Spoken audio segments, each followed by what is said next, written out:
नमस्कार। सच्चे साधकों के लिए निःशुल्क आश्रम की व्यवस्था वाला वीडियो बनाने के बाद, जहां पर कि साधकों को आजीवन रहने को मिलता है और खाना पीना भी बिल्कुल मुफ्त होता है।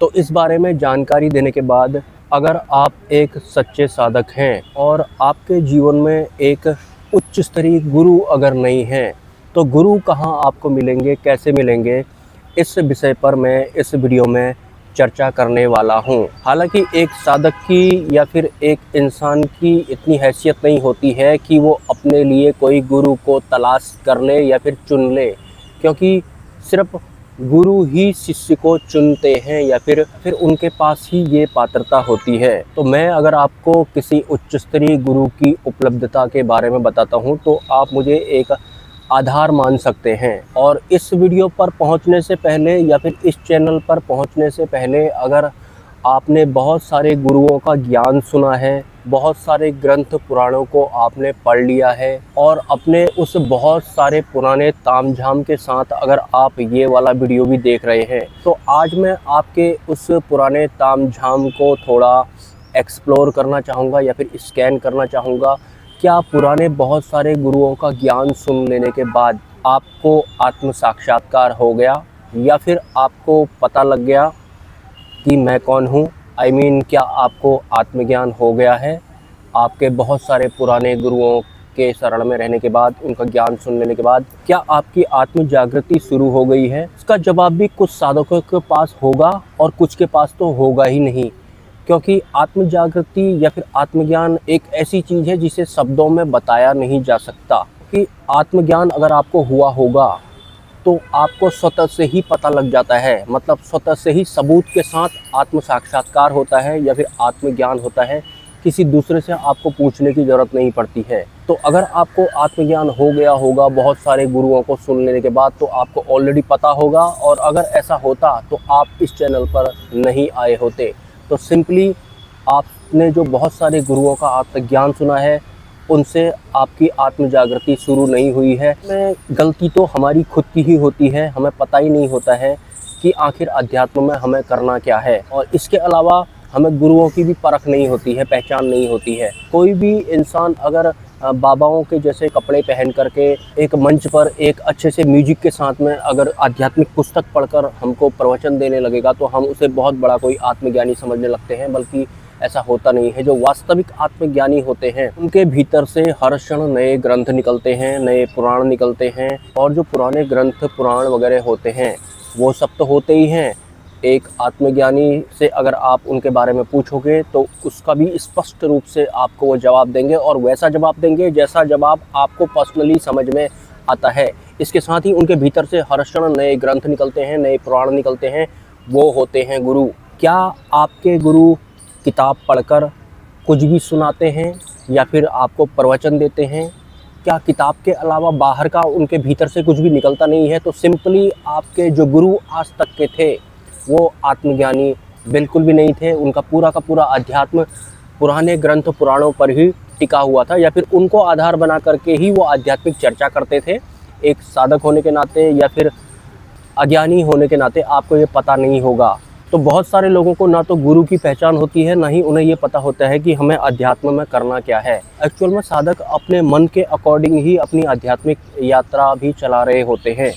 मतलब जो भी ज्ञान उनको सुनने को मिल रहा होता है, वो उनके मन को भाने वाला जैसा होना चाहिए, तो ही उन्हें वो गुरु अच्छा लगता है। जबकि परमात्मा या फिर हमारी जागृति तो मन बुद्धि के पार होती है, और जब तक हम अपने मन के अकॉर्डिंग ही अध्यात्म को ग्रहण करेंगे, तब तक हमारी शुरुआत भी नहीं होती है। तो दोबारा से सवाल खड़ा होता है कि पुराने गुरुओं को सुन लेने के बाद, या फिर प्रवचन को सुन लेने के बाद, या फिर बहुत सारी किताबें पढ़ लेने के बाद, क्या आप बिल्कुल भी मन बुद्धि के पार नहीं गए? क्या अभी भी आपको एहसास नहीं हुआ कि मन बुद्धि अलग होते हैं और हमारा आत्मस्वरूप अलग होता है, जिसमें कि हमें स्थिर होना होता है? क्या ऐसा बिल्कुल भी नहीं हुआ? अगर ऐसा भी नहीं हुआ है, तो इसका मतलब ये है कि आपने अपनी आध्यात्मिक यात्रा अपने मन के अकॉर्डिंग करने की कोशिश की है, और अभी भी आप ऐसा ही कर रहे हैं। और पुराना बहुत सारा जो ज्ञान आपने इकट्ठा किया है, वो सब आपके अंतःकरण को दूषित कर चुका है।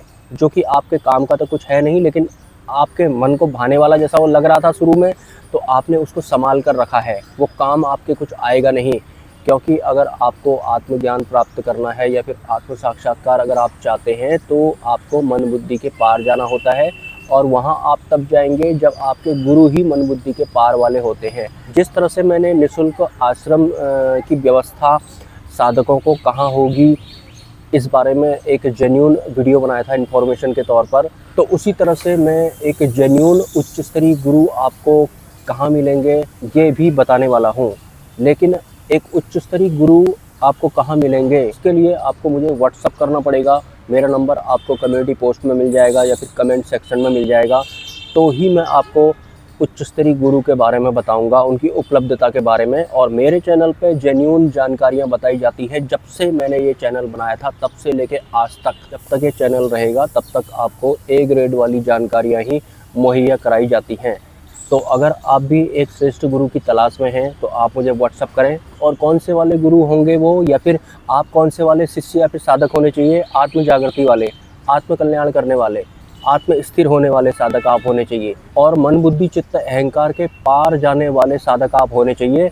नहीं जा पा रहे होंगे पार, इसका कम से कम आपको ज्ञान होना चाहिए। पार जाएंगे कैसे, वो सब भी आपका धीरे धीरे सरल होता जाएगा। लेकिन वास्तविक अध्यात्म के बारे में अभी बहुत सारे साधक जानते ही नहीं हैं, क्योंकि जैसा कि मैंने बताया कि गुरु ही हमें चुनते हैं, मतलब अपने शिष्य को गुरु ही चुनते हैं। परमात्मा चाहें तो ही वो अपने आप को जन्मा सकते हैं। हमारा इसमें मैं और मेरा या फिर अपनी बुद्धि से जान लूँगा जैसा कुछ भी नहीं चलता है। सब कुछ उनकी ही मर्जी पर डिपेंड करता है, क्योंकि वास्तविक कर्ता हर्ता या फिर अंतिम कर्ता तो परब्रह्म परमात्मा ही होते हैं। तो दोबारा से रिकन्फर्म कर देता हूँ, अगर आपको ध्यान करने में, साधना करने में कोई दिक्कत है अपने घर पे, और वास्तव में आप अपनी आत्म जागृति करना चाहते हैं, तो आपको एक निःशुल्क स्थान की व्यवस्था करवाई जाएगी। किसी महानुभाव ने ऐसी व्यवस्था की है। आप मुझे व्हाट्सअप करेंगे तो मैं आपको उन आश्रम के बारे में भी बता दूंगा। अगर आपको कोई दिक्कत नहीं है घर में, तो आप अपने घर पर रह के ही साधना वगैरह कर सकते हैं। और अगर आपके पास गुरु नहीं है तो गुरु की व्यवस्था भी आपको हो जाएगी। उसके लिए भी आपको मुझे व्हाट्सअप करना पड़ेगा। ये बहुत कॉन्फिडेंशियल इन्फॉर्मेशन होती है, क्योंकि मैं यहाँ पर जेन्युइन इन्फॉर्मेशन प्रोवाइड करता हूँ, तो इसलिए आपको मुझे व्हाट्सअप ही करना पड़ेगा, तो ही मैं बताऊंगा। पब्लिकली मैं नहीं बता सकता हूँ ऐसे, क्योंकि बहुत सारे लोग टाइम पास करने वाले जैसे भी होते हैं, जिनकी वजह से वक्त जाया हो जाता है।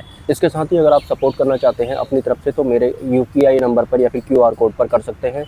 मिलते हैं किसी नेक्स्ट वीडियो में। नमस्कार, हैव अ नाइस डे। जय स्वामीनारायण।